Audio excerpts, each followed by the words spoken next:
Hello everyone. তো এখন কিন্তু প্রচুর ঠান্ডা পড়েছে, আমাদের এখানেও যেরকম ঠান্ডা পড়েছে আর তোমার উত্তরের দিকে তো আরও বেশি ঠান্ডা পড়েছে। তো সব কিছুর মধ্যে আমরা সকালবেলা উঠে যেটা খাই সেটা হলো চা। তো আজকে আমি একটা ডিটক্স চা বানাবো, সেটা তোমাদের সাথে শেয়ার করব বলে চলে এলাম। তো চলো দেখা যাক আমি কি করে বানাই।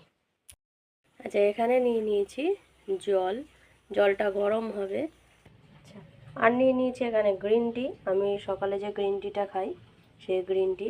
এই গ্রিন টিটা আমি কিন্তু রোজ খাই, মানে খাওয়া আমার হয়ে ওঠে না, কিন্তু এই গ্রিন টি তুমি যদি প্রত্যেক দিন সকালে উঠে যদি খেতে পারো তাহলে কিন্তু উপকারের মানে শেষ নেই। আচ্ছা, এটা এখানে রয়েছে জবা। জবা মোটামুটি সবার বাড়িতেই অ্যাভেলেবেল থাকে। আর রয়েছে নীলকণ্ঠ, এখানে থোকা আছে, তোমরা চাইলে সিঙ্গেল পাপড়িও নিতে পারো। তো যাই হোক, এই নীলকণ্ঠটাও কিন্তু ডিটক্সের কাজ করে।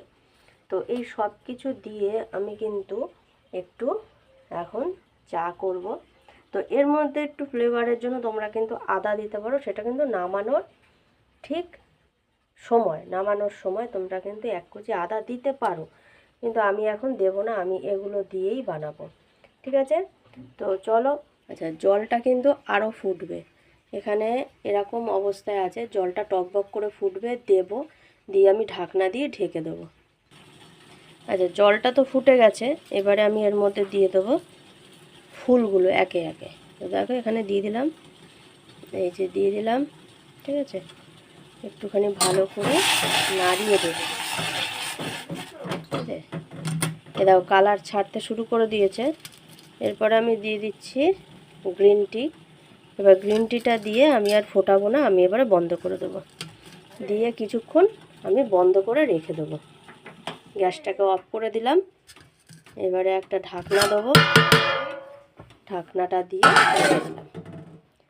আমার ডিটক্স চাটা তৈরি হয়ে গেছে অলরেডি। এবার এটাকে আমি ঢেলে নিচ্ছি। দেখো, বুঝেছো, গ্রিন টির পাতাগুলোও দেখো কত সুন্দর খুলে গেছে, জবারও কালার চেঞ্জ হয়ে গেছে, তারপরে অপরাজিতা ফুলেরও চেঞ্জ হয়ে গেছে কালার, পুরো নির্যাসটা এর মধ্যে চলে এসেছে। এই যে এবারে এর মধ্যে আমি কোনো লেবু মধু অ্যাড করব না, তার কারণ লেবু আমার সহ্য হয় না, ওই জন্য।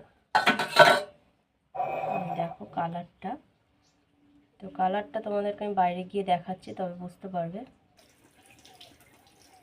দেখো কালারটা এরকম এসেছে।